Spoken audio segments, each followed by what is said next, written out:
Hello दोस्तों, कैसे हैं आप सब। उम्मीद है आप सब अच्छे होंगे। मैं दीपशिका सिंह एको जंकियंस हूँ। आज मैं आपसे बात करूँगी मानव संसाधन के बारे में कि ये क्या है, इनकी आवश्यकता क्यों है और ये किसी देश के जो है समृद्धि में क्या योगदान करते हैं। और भारत ने जो अभी इस पर एक्शन लिया है, बजट में जो है प्रावधान किया है, इस पर बहुत फोकस करने की बात की है, तो वो क्यों की है। तो आइए देखते हैं कि सर्वप्रथम बात करते हैं संसाधन के बारे में। संसाधन क्या है? संसाधन जैसे एक बॉडी है, तो बॉडी में जो ग्लूकोज होता है या फिर जो ब्लड को ही ले लें तो ये लगातार सप्लाई होता रहता है। ये ऑक्सीजन को मेंटेन करता रहता है, जिससे एक जो है उस बॉडी के जो है उसमें पावर बनी रहती है, वो प्रॉपर काम करता है। उसी तरह जो है संसाधन होते हैं। संसाधन जो है मूल्यवर्धन की अपरिहार्य शर्त हैं। यदि किसी देश को जो है मोबिलिटी प्रदान करनी है, अफोर्डेबिलिटी देनी है अपने जो है लोगों को, तो उस देश में संसाधन होना बहुत जो है अनिवार्य है। ये जो है प्रकृति प्रदत्त होते हैं, मानव संसाधन भी हो सकते हैं, लेकिन यदि जिस जिस देश में जो है संसाधन जो इनरिचमेंट देश होता है, यदि वो सही से उसका यूटिलाइजेशन कर ले जाता है, तो वो समृद्ध जो है देश कहलाता है। तो बात करते हैं कि मानव संसाधन के बारे में। तो मानव संसाधन वो जो है संसाधन है जो अन्य सभी संसाधनों को जो है यूटिलाइज़ करने का काम करता है। ये अपने शोध के माध्यम से, तकनीकी के माध्यम से, बौद्धिकता, पूंजी निर्माण के माध्यम से ये जो है अन्य संसाधनों को जो है इनरिचमेंट करता है और इसको जो है मूल्यवर्धन करके जो है उसमें एक प्रॉस्पेरिटी लाता है देश में। तो इसी प्रकार से हम देखते हैं कि जो वहाँ विकसित देश हैं वो इस पर बहुत फोकस करते हैं मानव संसाधन को प्रिपेयर करने में। ये किस प्रकार करते हैं? वो शिक्षा के माध्यम से, स्वास्थ्य के माध्यम से, कौशल के माध्यम से। ये इससे कोई समझौता नहीं करते। ये इस पर पूरी तरह से जो है फोकस करके रखते हैं कि ये चीज़ नहीं छूटना चाहिए। इसी वजह से जो है वो गवर्नमेंट जो होती है इनको अपने जो है अंडर में लेकर ये पूरे जो है प्रॉस्पेरिटी का काम करती है। शिक्षा और स्वास्थ्य पर बेहतर फोकस करती है। जैसे कि हम ले सकते हैं कि यूएसए अपने जो है जीडीपी का 17% जो है स्वास्थ्य पर खर्च करता है। उसी प्रकार से ये जो है शिक्षा पर भी बहुत हायर एजुकेशन को जो है क्वालिटी देता है। यही कारण है कि जो है विभिन्न देश यूएसए वगैरह जो है देशों में जो है पढ़ने के लिए जो है बहुत जो है खींचे चले जाते हैं उनकी तरफ। जो है इसकी आवश्यकता की हम बात करते हैं हम। तो जैसे कि भारत में यदि देखें तो भारत ने इस पर काम नहीं किया। वजह आज़ादी के बाद से ही हमें इस पर बहुत काम करना चाहिए था। हमें शिक्षा पर, एजुकेशन पर और स्वास्थ्य पर पूरा फोकस करके रखना चाहिए था। लेकिन भारत जो है आज़ादी के 72-73 सालों में केवल लगभग 72% जो है साक्षरता ही हासिल कर पाया। वो भी जो है क्वांटिटी में, क्वालिटी नहीं है। आज भी जो है हमारे यहाँ केवल ये है कि कोई बच्चा यदि 7 से 8 वर्ष का हो और वो एक भाषा लिखना या पढ़ना जानता है तो उसको साक्षर जो है माना जाता है। लेकिन ये कोई बात नहीं हुई। एक मानव संसाधन को प्रिपेयर करने में उसे कुशलता, उसके पास गुणवत्तापूर्ण शिक्षा होनी चाहिए, जो भारत नहीं कर पाया। उसी प्रकार से शिक्षा के क्षेत्र में देखें तो भारत ने जो है बहुत अच्छा काम नहीं किया। शुरू में जो है इसने गवर्नमेंट ने अच्छा ध्यान नहीं किया। अब हमारे यहाँ जैसे कि कैंसर जो है, कैंसर पेशेंट बहुत ज़्यादा बढ़ते जा रहे हैं। पंजाब में ही ले ले तो जो हरित क्रांति के बाद बहुत बड़ी मात्रा में जो है कीटनाशक उर्वरक जो है प्रयोग किया गया, जिसकी वजह से कैंसर पेशेंट की मात्रा बढ़ती चली गई। और वो राज्य जो है कृषि में समृद्ध होने के बावजूद जो है अपने लोगों को इसमें इलाज के लिए प्रॉपर नहीं कर पाए। इसी वजह से एक ट्रेन चलती है, कैंसर ट्रेन, तो उससे जाके राजस्थान में जो है लोग जाके इलाज कराते हैं अपना जो है, क्योंकि वहाँ सस्ता जो है इलाज होता है। तो इस यही बात है कि भारत जो है बहुत अच्छा आज़ादी के बाद से नहीं कर पाया। तो क्यों आवश्यकता है? ये क्या करता है कि ये जो है विभिन्न जो है संसाधनों को इनरिच करता है, ये उनमें मूल्यवर्धन करता है। जैसा कि चाइना करता है अपने जो है उत्पादों में 3% को वो मूल्यवर्धन करके 13 ट्रिलियन की जो है इकोनॉमी बन के बैठा। लेकिन भारत का 0.86% ही जो है वैल्यू एडिशन कर पाता है। तो हमें जो है अपने जो है मानव संसाधन को इनरिच करने की आवश्यकता है। आज भारत 2020 में सबसे बड़ी जो है यूथ आबादी वाला देश बन गया और 2047 तक हम एक यूथ आबादी वाले देश बने रहेंगे। और उसके बाद हमारी जो है हमारा देश भी बूढ़ा होने लगेगा। तो आवश्यकता है कि हम अभी ही उनको प्रॉपर कर लें, क्योंकि ये भावी पीढ़ी के लिए बौद्धिकता को ही तैयार करता है। ये भावी जो है बौद्धिकता होती है जो सबसे बड़ी पूंजी होती है किसी भी देश की। यदि ये प्रॉस्परत है तो फिर वो हर संसाधन को जो है इनरिच कर लेगा। यदि उसके पास कच्चा माल नहीं भी है तो भी वो अपनी जो है शोध टेक्नोलॉजी के माध्यम से जो है इस पर काम बहुत अच्छे से कर सकता है। इसके क्या उपाय हैं कि हम क्या क्या कर सकते हैं। हमें स्वास्थ्य बजट जो है बहुत बढ़ा चढ़ा कर रखना होगा। हमें जो है लोगों का डेटा प्रॉपर रखना होगा कि हमारे यहाँ कितने जो है किस टाइप के जो है बीमारियाँ हैं और कितने मरीज किस एरिया में हैं। उसी तरीके से हमें अच्छे जो है स्वास्थ्य जो है कॉलेज स्वास्थ्य मेडिकल कॉलेजेस, मेडिकल जो है हॉस्पिटल्स, ये सारे जो है हमें बहुत अच्छे से खोलना होगा। ट्रामा सेंटर्स में प्रॉपर जो है गुणवत्तापूर्ण डॉक्टर्स होने चाहिए, नर्सेज की बहुत बड़ी मात्रा होनी चाहिए। एम्स हमें जो है हर ज़िले में खोलना चाहिए। उसी प्रकार से हमारे गुणवत्तापूर्ण स्कूल होने चाहिए। हायर एजुकेशन बहुत अच्छा होना चाहिए जो कि व्यावसायिक शिक्षा के अनुसार हो, जो डिमांड कर रहा है पूरा जो है ग्लोबल मार्केट। आज ओपन इकोनॉमी की वजह से जो है हम जो है दूसरे देशों में जाके जो है बहुत अच्छा कर लेते हैं, लेकिन भारत में जो है कोई व्यक्ति जो है बहुत अच्छा नहीं कर पा रहा है, उसे वो माहौल नहीं दिया जा रहा है। हमें जो है रिसर्च एंड डेवलपमेंट पे बहुत अच्छा काम करना पड़ेगा, उसे बहुत ज़्यादा जो है खर्च करना पड़ेगा। उसी प्रकार से हमें विभिन्न देशों में जो भी अच्छा काम कर रहे हैं उनसे इंटरेक्शन जो है बराबर बनाए रखना होगा। क्यों करना है हमें?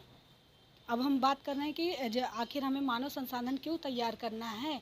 तो इसके लिए हम ये देख सकते हैं कि जैसे कि अभी यूरोपीय देशों की बात करें तो वहाँ पे उन्होंने बहुत अच्छा जनसंख्या नियंत्रण पर काम किया और वो जो है कर पाए कि ये वृद्ध आबादी उनके यहाँ बहुत तेज़ी से बढ़ती जा रही है। वो टेक्नोलॉजी इन्हांसमेंट तो कर गए, लेकिन वहाँ उनके यहाँ यूथ की आबादी धीरे धीरे कम हो रही है। इसलिए उनको आने वाला समय ऐसा होगा कि उन्हें यूथ आबादी जो एक कुशल हो, प्रॉपर उसके पास गुणवत्तापूर्ण शिक्षा हो, जो बेहतर टेक्नोलॉजी को जो है इन्हांसमेंट कर सके, उन जो है यूथ की आवश्यकता पड़ेगी। तो ये हमारे पास बहुत अच्छा मौका है कि हमारे पास इतनी बड़ी यूथ आबादी है जो कि के ऊपर लाइबिलिटी फैक्टर कम होता है, कर्मशील जनसंख्या होती है, बहुत तीव्र गति से काम कर सकता है, सस्ते में काम कर सकता है, ऊर्जावान होता है। तो हमारे पास ये बहुत बड़ी अपॉर्चुनिटी है कि हम अपने जो है डेमोग्राफी डिविडेंड को, यदि हमको उसको जो है अभिशाप बनने से रोकना है, जिस प्रकार आज माहौल बन रहा है, यदि इसको ख़त्म करना है, एक अच्छा जो है भविष्य बनाना है जो है, तो हमें अपने जो है अपने मानव संसाधन को इनरिच करना होगा। महिलाओं की भागीदारी बढ़ानी होगी, उनको सुरक्षा समझ, क्योंकि आधी आबादी महिलाओं की है। उनको जो है यदि हम मार्केट में नहीं जो है डाल पाएंगे, उनको बेहतर एजुकेशन नहीं दे पाएंगे, तो फिर हम मानव संसाधन के निर्माण में पिछड़ जाएंगे, जो कि विकसित देशों ने इस पर बहुत ध्यान दिया है। उसी प्रकार से जो है क्या कर सकते हैं कि हमें नियोजित, कारगर और जो है बेहतर जो है योजनाएं बनानी होगी। उनका इम्प्लीमेंटेशन भी जो है हमें ग्राउंड स्तर पे बेहतर करना होगा, टेक्नोलॉजी इन्हांसमेंट करना होगा, नवाचार पे बहुत ध्यान देना होगा। नवाचार वो होता है जिसको समाज आत्मसात कर ले, और ज्ञान आधारित इसी वजह से अर्थव्यवस्था को जन्म देती है, जो तर्क आधारित होता है, जो वैज्ञानिक आधारित होता है, रूढ़िवादी नहीं होता। उसी प्रकार से जो है हमें बुनियादी अवसंरचना पर बहुत जो है ध्यान करना होगा, उस पर निर्माण करना होगा लगातार, क्योंकि ये स्वतः स्फूर्त अर्थव्यवस्था को जन्म देता है। ये उसको मानव संसाधन को जो है प्रॉपर सपोर्ट करेगा। यदि हमारे पास बेहतर जो है बुनियादी अवसंरचनाएँ होंगी तो जो है हम आगे और अच्छा कर पाएंगे। उसी प्रकार से हमें सामाजिक असमानता को कम करते हुए राष्ट्रवाद के विचारों से जोड़कर भारत हित में मानव संसाधन को जो है तैयार करना, कि वो विश्व में कहीं भी रहें, भारत के हित में ही हमेशा सोचें। आज जो है यूएसए में जो है जो बिडेन की उनकी जो कैबिनेट है, उनके जो भी मंत्री हैं उसमें आधे जो है भारतवंशी है। ये भारत के लिए बहुत जो है बहुत बड़ा अवसर है, और इसी तरह भारत और जो है इनरिचमेंट करके और अच्छा काम कर सकता है। और क्या कर सकते हैं इस मामले में? और हम कर सकते हैं कि पारंपरिक जो हमारे उत्पाद हैं और हमारा एग्रीकल्चर सेक्टर है, हमारा जो विनिर्माण सेक्टर है, छोटे छोटे कुटीर उद्योग हैं, इन सबको इनरिच करना है, इन सबको आगे ले जाना है जो हमसे पिछड़ गया। क्यों ऐसा करना है? क्योंकि मार्केट में जो चीज़ हर कोई बना रहा है उसकी मांग, जैसे चाइना है, चाइना हर मामले में हमसे आगे निकल चुका है। तो हमें क्या करना है? हमारी मजबूती कल्चर सेक्टर है, हमारे यहाँ जो विविधताएं हैं उसका जो है हमें लाभ उठाना होगा। हमें पारंपरिक उत्पाद जो हमारे जो लोगों के पास इतने ज्ञान है, जो आज लोग उसको छोड़कर, क्योंकि उन्हें जो है प्रोक्योर नहीं किया गया, संरक्षित नहीं करने की वजह से आज वो जो है वो ख़राब हो रहे हैं, तो उनको हमको इनरिच करने की जो है आवश्यकता है। हम इसमें कुछ देख सकते हैं गवर्नमेंट ने क्या स्कीम लिया है। जैसे कि अटल इनोवेशन मिशन में जो है गवर्नमेंट ने नीति आयोग के साथ मिलकर अटल टिंकरिंग लैब बनाया है। अटल टिंकरिंग लैब जो है टेक्नोलॉजी इनोवेशन के माध्यम से बच्चों को जो है सिखाएगा कि स्पेस टेक्नोलॉजी और तमाम साइंस की चीज़ों में उनकी रुचि को बढ़ा सके। उसी प्रकार से हमने जो है बेटी बचाओ बेटी पढ़ाओ जो है योजना चलाई कि लड़कियों को जो है प्रॉपर जो है उनके जो है लैंगिक असमानता को कम किया, जो उनकी भ्रूण हत्या होती है उनको कम किया जा सके और उनका इनरोलमेंट जो है स्कूलों में बढ़ाया जा सके। इसी प्रकार से हमने समग्र शिक्षा स्कीम चलाया। हम आज कर रहे हैं कि हमें टीचर्स के जो है उनके ट्रेनिंग पर प्रॉपर फोकस करना होगा, उनको इनरिच करना होगा कि वो गुणवत्तापूर्ण शिक्षा को दे। हमने न्यू एजुकेशन पॉलिसी ले आई है जो कि व्यावसायिक शिक्षा भी साथ साथ प्रदान करेगी। वो लोगों को जो है पीएम कौशल स्कीम हमने चलाई है कि लोगों को जो है कुशलता प्रदान की जाए, जो हमारे जो व्यावसायिक मांग कर रहे हैं, डिमांड हो रही है मार्केट में, उस अनुसार हो। Startup India, stand up India, इस प्रकार से हमने दीक्षा पोर्टल, आज हम डिजिटली जो है इन्हांसमेंट अपने सर्विस सेक्टर में तो बहुत अच्छा कर लिया। जो है जैसे सिलिकॉन वैली में जो है हमारे जो है लोगों की तूती बोलते हैं, नासा में जो है हमारे भारतवंशी भरे हुए हैं वैज्ञानिक, तमाम जो है सत्या नडेला हो गई, इंदिरा नूई हो गई, सुंदर पिचाई जैसे लोग हो गए, ये सब जो है बहुत अच्छा करा। आज भारत में यदि लोग आना चाहते हैं, उसकी तरफ आकर्षित हो रहे हैं, तो हमें उसी अनुसार जो है अपने लोगों को जो है संसाधित करना होगा, हमें इनरिच करना होगा ताकि वो उसमें काम कर सके, वो जो है बाहर भी जाके काम कर सके और भारत में भी रह के काम कर सके। तो ये सारे जो है हमें कदम उठाने होंगे। जो सबसे बड़ी पूंजी, क्योंकि मानव पूंजी ही होती है, ये जो है विचारों से, सोच से, तमाम तर्कवादी बातों से जो है ये जो है अपने अधिकारों को जानते हुए, कर्तव्य को भी जाने, जो अपने कॉन्स्टिट्यूशन को भी जानते हुए सारी बात करें। और इसी प्रकार से जो है हमें अपने एजुकेशन को लेना होगा, गवर्नमेंट को ये सारे कदम उठाने होंगे। और आज जो है गवर्नमेंट इस पर फोकस कर रही है, जिस प्रकार से कोविड ने हमें दिखाया अपनी जो है औकात कि जो है हमारा स्वास्थ्य जो है संसाधन कितना ज़्यादा जो है बुरा है, हमारी अवसंरचनाएं कितना हम पिछड़े हुए थे इस पर फोकस ना करने से। लेकिन कह भी ये भी सकते हैं कि जो भी विकसित देश हैं उनकी भी जो है हॉस्पिटल्स वगैरह, उनकी जो है स्वास्थ्य जो है इंफ्रास्ट्रक्चर चरमरा गया। लेकिन जहाँ तक बात है, लेकिन वो फिर भी हमसे बहुत आगे हैं।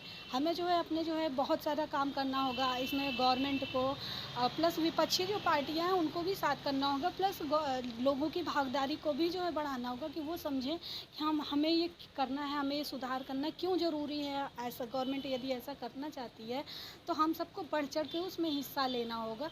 तमाम NGO से, स्वयं सहायता समूह के माध्यम से जो है इसको जो है गाँव तक बहुत अच्छा जो कार्य किया जा सकता है।